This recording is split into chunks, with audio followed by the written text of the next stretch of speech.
이러한 거짓 교사들 가운데에서 우리가 어떻게 믿음을 지켜나가는 것이 옳은가? 라는 질문을 하게 되는 것입니다. 6절에 보니까 이렇게 표현을 하지요. 그러나 자족하는 마음이 있으면 경건은 큰 이익이 되느니라 라고 말을 하고 있습니다. 이것은 5절의 말씀을 보니까 5절에 경건을 이익의 방도로 생각하는 자, 이것과 뭔가 묘하게 대치가 되어 있어요. 경건을 이익의 방도로 생각한다. 이게 뭡니까? 예수 믿는 게 내 삶에 유익하니까. 이 말은 틀린 말이 아니죠.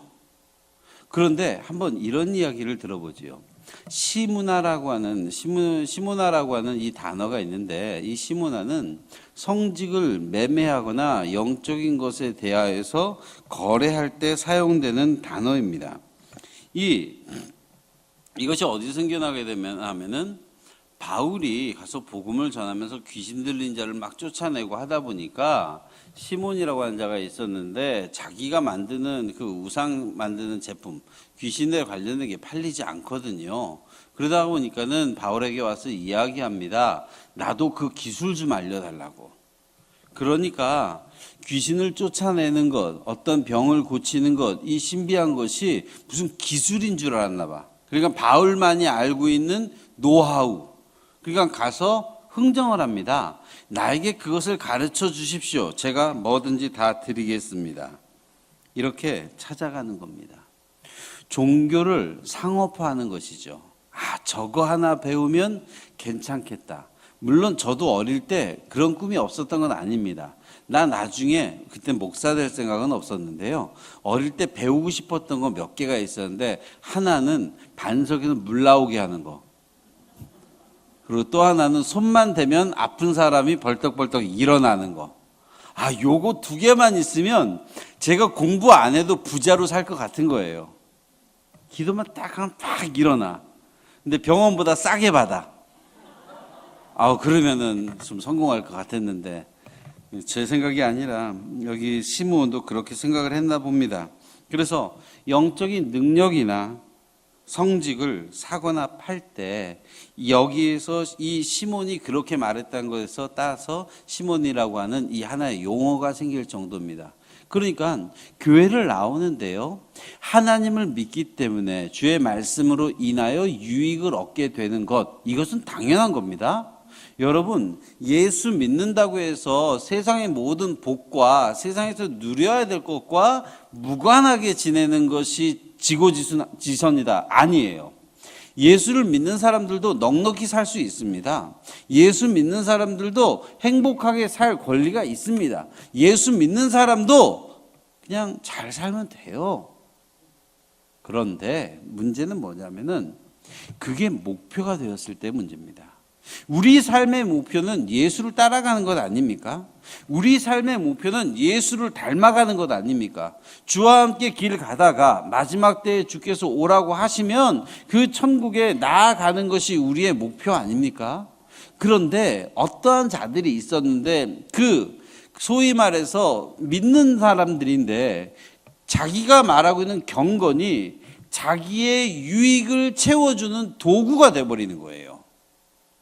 그러니까 내가 교회에서, 말이 좀 이상하지만 몇 년을 다녔다, 내가 제자반을 마쳤다, 또는 내가 전도를 몇 일을 나온다, 내가 성가대를 몇 년 했다, 이러한 사실이 여러분들의 내년을 보장해 준다면 한 번쯤 생각해 보셔야 됩니다. 경건은 여러분들의 이익을 충족시켜주는 도구가 아닙니다. 경건은 하나님 앞에서 죽을 때까지 쌓아가야 되는 것이지, 그 경건을 도구로 하여서 사유화하려고 한다거나 그걸로 인하여서 내가 무슨 권세를 누리고자 원한다, 그러면 교회는 썩어요. 경건한 자가 나의 경건을 무기로 하여서 지위를 얻으려 한다. 경건한 자가 나의 경건을 예시로 들면서 자기가 무엇인가 취하려고 한다? 이때부터 문제가 될 수밖에 없는 겁니다. 그래서 경건을 가지고 이익의 도구로 삼는 자가 5절에서 말했다면 6절에서는 그렇게 말하지 않죠. 6절에서 뭐라 그럽니까? 경건은 큰 이익이 되느니라. 누가? 자족하는 마음이 있는 자. 그러니까 경건이라는 게 있어요.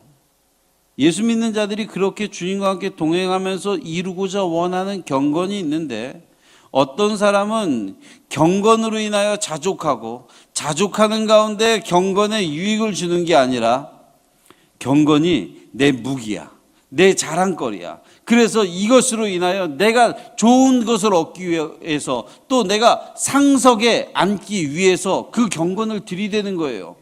제가 전에 말씀드렸나요? 이력서 보다가 깜짝 놀란 사람이 있다니까요. 이력서를 쓰다가 제가 진짜 군대 마친 이야기, 대학 뭐 나오니, 어떤 사람은 초등학교부터 쓰는 사람도 있는데, 저를 깜짝 놀라게 했던 그 전도사님, 기도 통성으로 5시간 가능. 와, 나는 물론 애당초 보지도 않았습니다. 근데 저 그때 그 이력서를 듣고 깜짝 놀랐어요.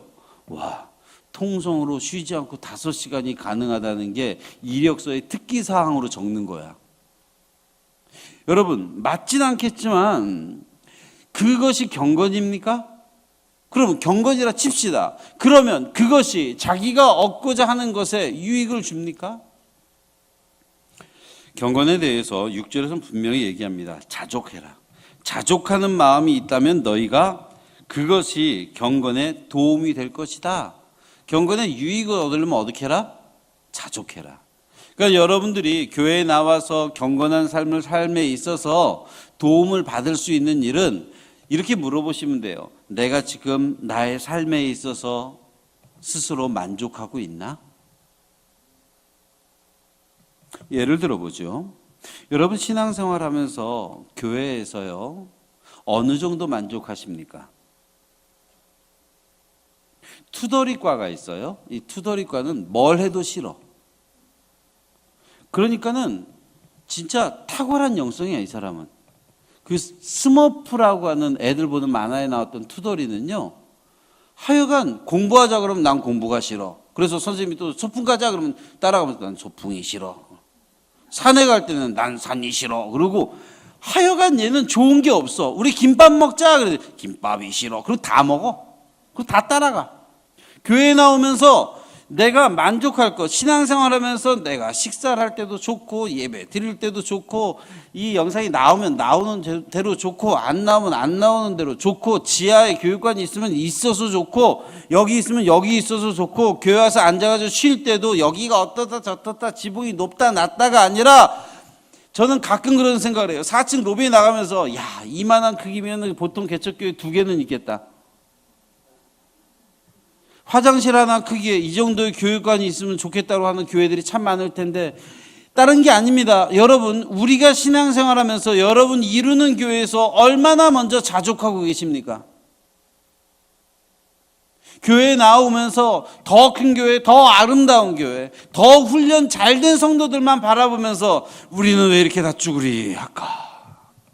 우리는 다 왜 이럴까? 라고 말하는 게 아니라 있으니 참 좋다. 옆에 있는 권사님 바라보면서 참 오래 살았네, 이런 게 아니야. 그냥 좋다. 의자가 뭐 딱딱하네 푹신하네 얘기하지 마시고 여기가 좋다예요. 여러분 천막에서 예배 드려도 좋아하잖아요. 작은 곳에서 목이 날리면서 구들장에 앉아가지고 예배 드릴 때도 다 좋아했잖아요. 그러면 좋아할 만도 한데, 아이고 마이크 소리가 크네, 드럼 소리가 어떻네, 불빛이 어떻네 막 얘기하면서 덥네 춥네 얘기하면 사람마다 다 달라가지고 맞출 수가 없어요. 그거 다 맞추려면 주님이 오시는 게 빨라요. 여러분 자족한다는 건 뭔가 하면요, 여러분들이 있는 그곳에서 만족할 수 있느냐는 겁니다. 예배 나올 때 여러분 다른 불평할 것들이 보입니까? 그게 아니라 나오면서 여러분들의 셀 리더들을 바라보고 여러분들의 옆에 있는 자를 바라보면서 마음의 위안을 누리신다면 그 사람은 나옴 자체가 경건의 이익이 될 것입니다.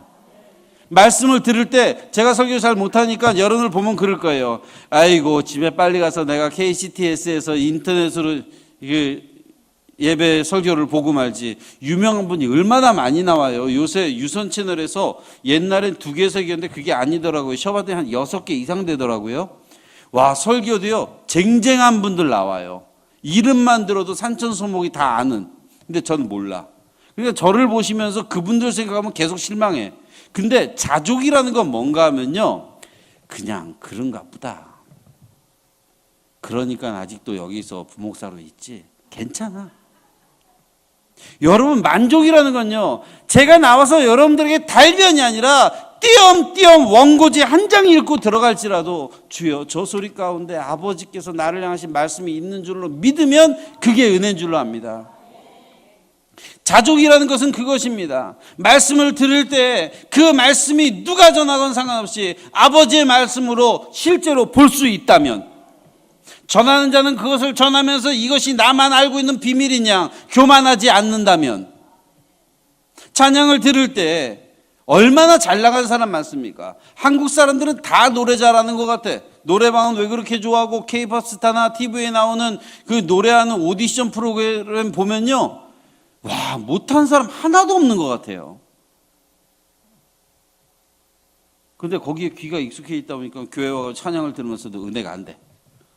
좀만 잘했으면 좋겠다. 떨어졌다. 박자 틀렸네. 왜 저러지? 좀 웃지. 이 뭐 하십니까?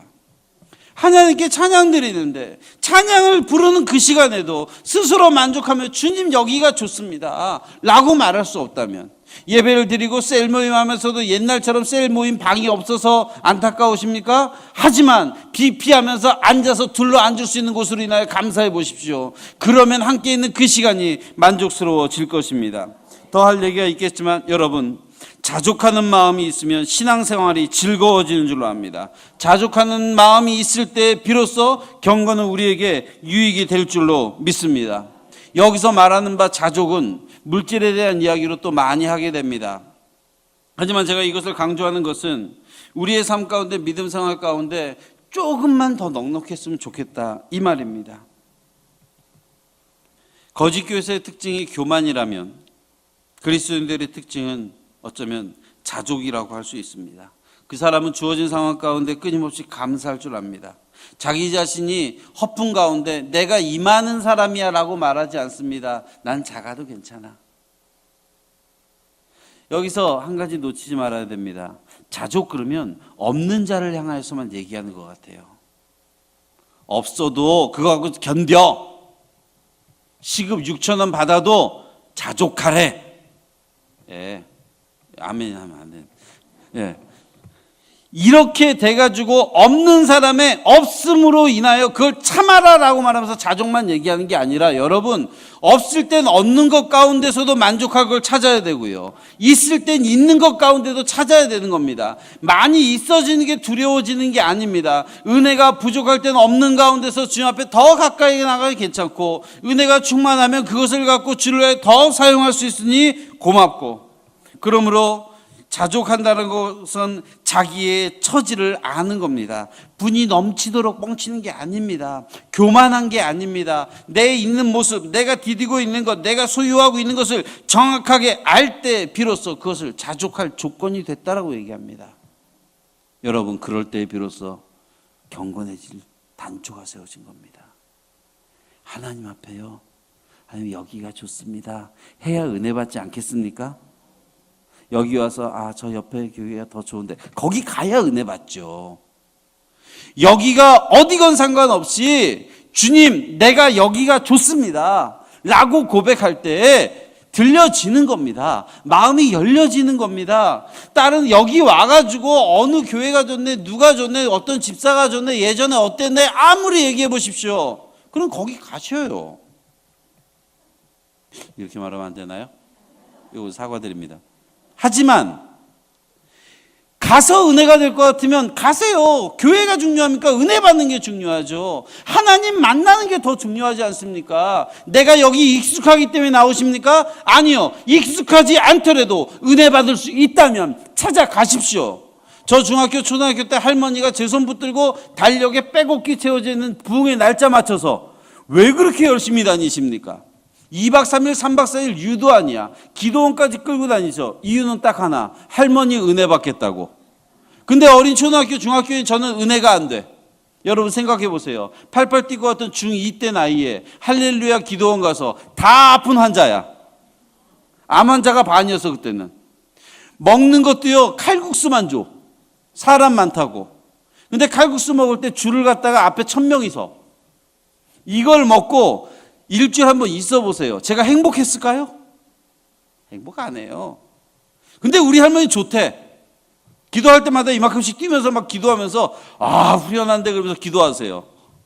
지금 천국 가셨지만 저는 그거보다 그냥 교회에서 그냥 냅두면 그게 은혜가 될 것 같은데 여러분 뭘 말하려고 합니까?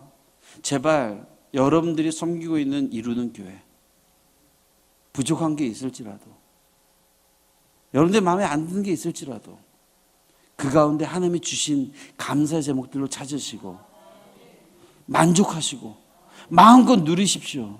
그래서 예배 기회 있어요? 은혜의 기회가 있습니까? 기대의 기회가 있습니까? 악착같이 나와서 그것을 내 것으로 만드십시오.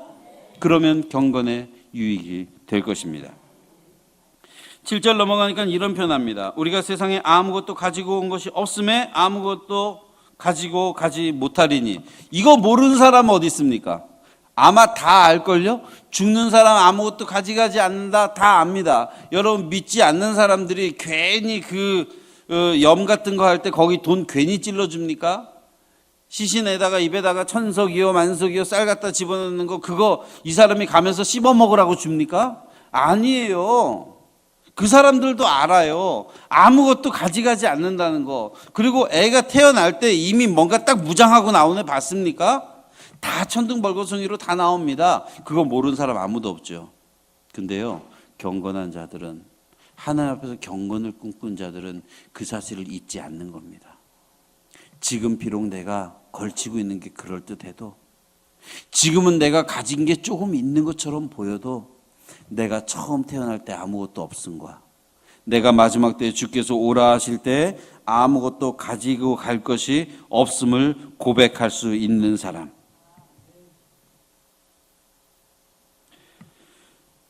8절 우리가 먹을 것과 입을 것이 있은즉 족한 줄로 알 것이니라. 먹을 게 있어요? 입을 게 있어요? 원어로 보게 되면 여기서 입을 것이 옷만을 얘기하는 것이 아니라 덮을 것, 그래서 사는 곳, 집을 얘기하기도 합니다. 그러니까 이런 겁니다. 없어도 밥도 먹고 잠잘 집도 있으면 여러분 조금 만족하셔도 됩니다. 지난번에 한번 저희 부목사들끼리 좀 이런저런 얘기하다가 어려운 사람들을 돕자고 한참 얘기를 했는데 문득 제가 그런 얘기를 했어요. 아니 서울에서 전세 산 사람은 살만한 사람이라고. 서울에서 전세 살 돈이면 딴 데 가면 아파트 사요. 그러니까 여러분들은 그래도 행복동이 아무리 뭐라 그래도요 서울이잖아. 아무리 못 산다고 생각하더라도 여러분 그렇지 않아요. 우리나라 수도에 사는 분들이야. 서울 시민이라고요. 거기다가 집이 밤에는 들어갈 집 있죠. 밤에 한번 나와보세요. 여기 시장 그리고 SK 앞에 그다음에 저기 전철역 쪽 해가지고 돌아가면서 길에 누워있는 사람 많습니다. 근데 그 자리에 카페트 하나 깔려있으면 싸워 지들끼리. 지들이 아니에요. 자기들끼리. 왜? 고기가 따뜻하니까. 우린 그렇진 않잖아요. 들어갈 곳 있잖아요. 마음에 들건 안 들건 건강에 좋건 안 좋건 입에 맞건 안 맞건 밥 먹잖아요. 성경에 말하고 있잖아요.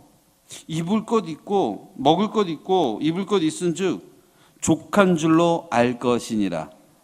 여러분 하나님 앞에 하나님 이것도 주시고 저것도 주시고 하지 마시고 이제 기도할 때 주님 이것도 주시니 참 감사합니다. 하나님 저것도 주시니 참 감사합니다. 이렇게 쓰시는 거예요. 제가 한 번은 제자훈련하다가 우리 학생부 아이들 제자훈련할 때인데요. 여러분 기도의 제목을 100개를 써오십시오. 이 친구들이 이걸 어떻게 써오냐고 너무하다고 막 그러는 거예요. 그런데 그 다음 주에 애들이 100개를 다 써왔어요. 대단하죠. 그런데 100개의 제목이 너무 가관이야. 아빠를 주시니 감사합니다. 엄마를 주시니 감사합니다. 큰 이모를 주시니 감사합니다. 둘째 이모를 주시니 감사합니다. 이렇게 나가더니 오른쪽 엄지손가락을 주시니 감사합니다. 검지손가락 이렇게 쭉 나가더니 왼쪽 엄지손가락 땡땡땡 쳐가면서 감사합니다. 왼쪽 발가락까지 해가지고 쭉 훑으니까는 그게 한 60개 넘어가. 그러더니 우리 교회 이름을 이렇게 해주시니 감사합니다. 누가 원이 별것도 아닌데 그걸 갖다 딱 적었는데, 여러분 제가 나중에 물어봤어요. 아이들한테, 얘들아 감사 제목을 써보니 어떻느냐 그랬더니 감사할 게 참 많네요. 그래서 내가 너처럼 적으면 한 1000개는 적겠다 그랬거든요.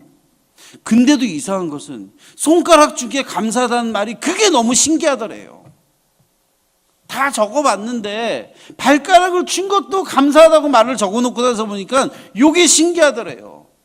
아빠를 주셔서 감사하고 엄마를 주셔서 감사하다라고 얘기를 했는데 그것이 너무나도 당연한 건 줄 알았는데 한참 적다 보니까 이것도 감사의 제목이구나 라고 하더라는 겁니다.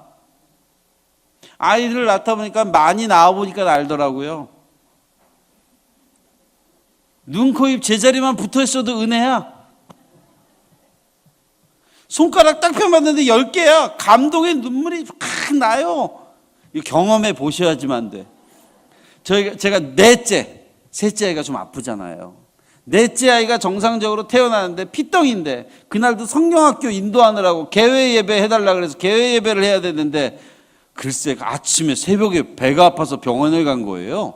그래서 데려다 주고 여보 나 갔다 올게. 그러고선 애 낳는 것만 보고 사진만 찍고 잽싸게 와서 성경학교를 인도하고 그날 밤에 가서 여보 미안해요 그랬는데 진짜 미안할 일이죠. 근데 그때 느꼈습니다. 아이가 울면서 태어나고 손발이 멀쩡한데 왜 이렇게 감사한지. 여러분 감사할 제목을 달라고 기도하지 마시고요. 지금 삶 가운데 먹는 것, 입는 것, 사는 것 가운데 먼저 감사하십시오.